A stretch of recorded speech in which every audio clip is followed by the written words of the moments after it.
the lead.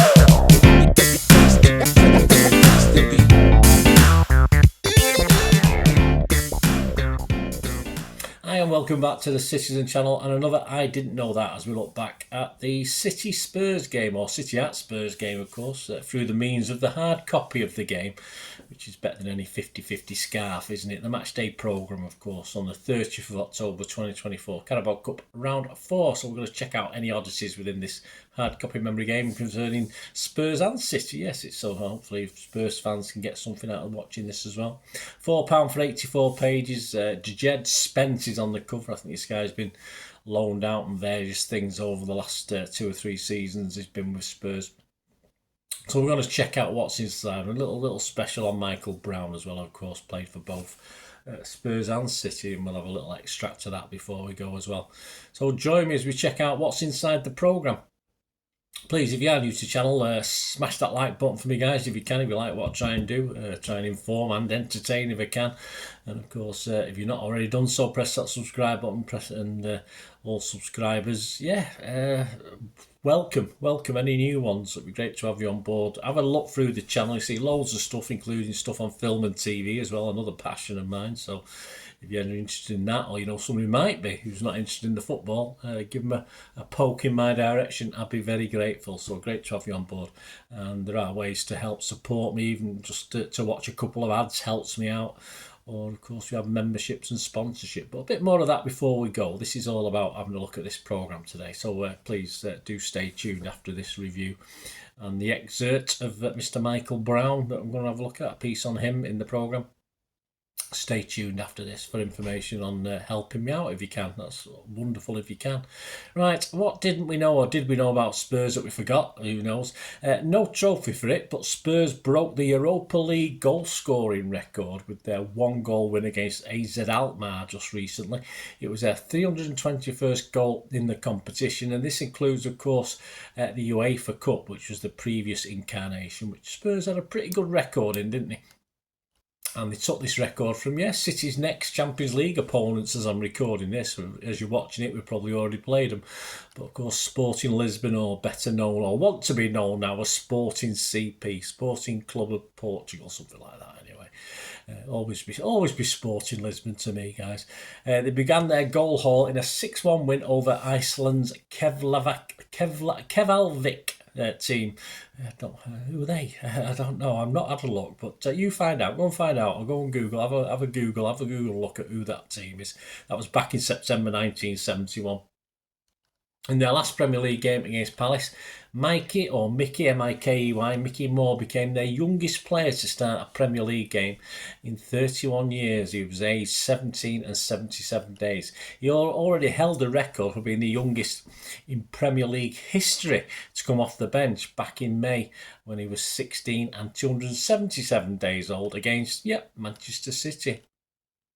Spurs have played 80 games around the world, including friendlies. This included a long-haul trip, in the true sense of the word, to Uruguay. They went by boat in 1909, and they played a Uruguay League 11 in Montevideo.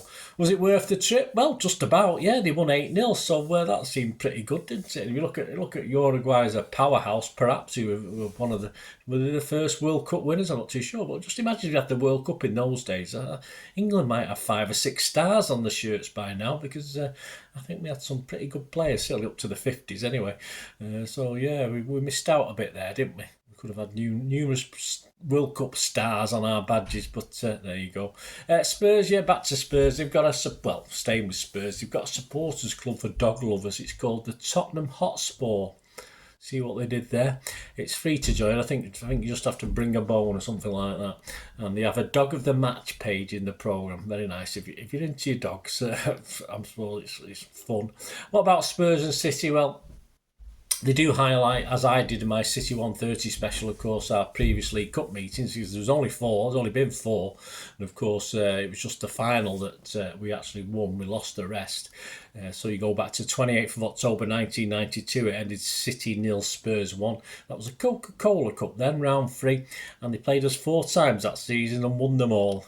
Typical Spurs. 3rd of December 2003, Spurs 3, City 1. That was the Carling Cup round 4, and David Pleat's Spurs was in charge of Spurs that day. On the 18th of December 2007, it ended City 0, Spurs 2 in the Carling Cup 5th round. Our first loss at home that season. Despite down to 10 men from 20 minutes in, they got the win on this one. Of course, we battered them second half, but they broke away and added a second. They actually won the cup that season. I think that's their last trophy. Obviously, back in 2000-2008 season. Of course, the last time we played them, I was there in a crowd of about 7,700 in COVID days, of course, at Wembley. One of the best atmospheres I've seen at Wembley in all my times of going, which seems strange in a low crowd like that. But it ended City 1, Spurs 0. And they'd actually received a buy-in round 3 as they were supposed to play Leyton Orient, but Leyton Orient couldn't put a team out due to COVID. The semis were just one leg, remember, that year as well, instead of 2. We won it by default, didn't we, that year? But hey, someone's got to win it. Yeah, Michael Brown features, I've already mentioned, played for us and Spurs. He scored 3 goals in 64 games for Spurs between 2004 and 2006, and he scored 4 in 103 games for us between 1995 and 2000. But he's asked some little questions about his time at City, so we'll have a look at that before we go. So that'll be my excerpt in a moment. Other club connections, of course, Bert Sproston, you may have heard of him. Neil McNabb, of course, you forget about that one. Paul Stewart, well, remember that. And of course, Kyle Walker. And one of the first connections was a goalkeeper that I've done a special on.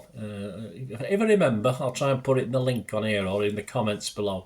Yes, it's keeper Charlie Williams, one of the first keepers to ever score a goal. Yes, with a wind-assisted goal on April the 14th, 1900 in a 3-1, he got beat unfortunately, a 3-1 City defeat at Sunderland. So so he played for both clubs as well, Charlie Williams. So we'll go back to Michael Brown before we finish this vlog, this I Didn't Know, and we'll have a look at what he was asked and what he said. Yes, in the spotlight, this feature's called in the programme. First of all, Michael, can you tell us about your early career with Manchester City? He said, I was invited to go to City one holiday when I was 14. I was based in the North East in Hartlepool, and a few clubs approached me and gave me the opportunity to visit them too.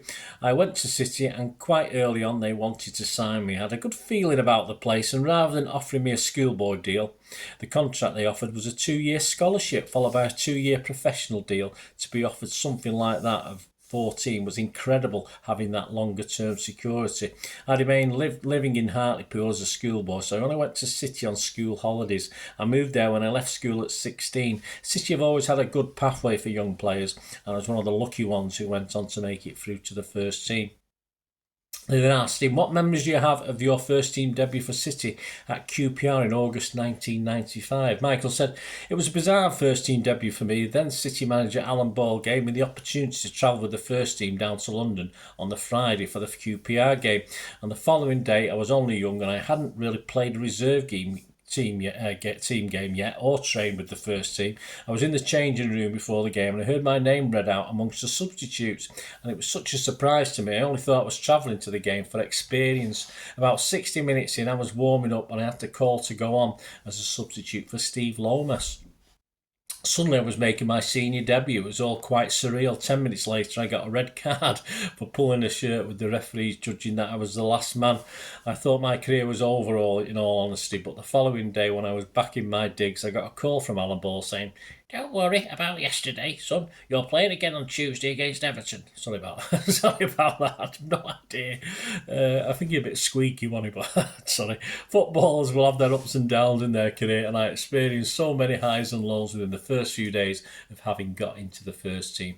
He was then asked, finally, what was it like playing for City's first team? Michael said, it was very enjoyable. I got to play in the Premier League as a young player. We also had adversity with the relegations, which ultimately went against me staying at the club longer. By the age of 22, I had already had 12 different managers at City. As fans, we'd had a few, didn't we? I played in the famous playoff final victory over Gillingham in '99, but I knew my days at City were numbered by that time. Myself and then City manager Joe Royle didn't see eye to eye, and it was time to go. There you go, just a little bit of the excerpt on In the Spotlight on Michael Brown. Of course, he talks about Spurs, and it's a Spurs programme, so obviously he talks about what he did there. But we're not interested in that, we're just interested in the City bit of Michael Brown. And I did liken to him the other day in my estate. I think it reminds me of McAtee. I thought McAtee is another version of, a new version of Michael Brown. I say whether that's a good thing or a bad thing, I'll let you decide. There you go, guys. Anyway, let me know your thoughts. Hope you enjoyed this. I didn't know that. Spurs versus City. Look at the programme and please check out some of my others. That'll be wonderful. And check out all my City stuff if you can. And any Spurs fans who have watched this, hope you enjoyed it. Anyway, thanks for watching, guys. As I said, please stay tuned for ways of trying to help out the channel. I hope you enjoyed the feature, and yeah, if you can support me through the subscription, if you can subscribe, guys, that'd be wonderful if you've not already done so. We do actually have memberships at the moment, just 99p a month, so you get access to all my City stuff, including all the history vlogs, dozens and dozens not been published yet that you get immediate access to, and every time I do a edit and do a vlog, you get immediate access to it as well. So you can have a copy of scripts as well if you want any hard copy of the sort of things I do on matches and teams and managers and players, etc, etc. So if you can join the membership, that'd be wonderful. We do have sponsors at the moment. Piat6505 are our current sponsor. They have a little eBay shop, so if you check in the comments section, there's a link there to the shop. They sell movie posters from the 90s and 2000s. They sell DVDs, some classic Hollywood movies, some classic foreign language ones. And if you do see anything you fancy on there, if you do place an order, just mention me, just say Bernard sent you, and you automatically get 10% reduction in the cost of your order. So fill your boots, guys, and my thanks to Piat6505. And yeah, if you want to support the channel just by watching the ads, that helps. Watch the ads, let them play through while you just have to check your phone or something, let it play out. And of course, if you follow any of the links, that always works as well. If you follow a link to one of the ads and you fancy something, I've done it myself. I've followed a link and actually purchased something from another organisation. But it can happen. It can happen. Not all ads are stuff you're not interested in. And of course, if you can give us a like, guys, that would be absolutely fantastic. All likes are much appreciated. Anyway, thanks for watching. Until the next time, of course, I only ever ask one thing, don't I? Please, I ask you all to stay safe, especially you Blues. Until the next time, come on, City. Bye for now.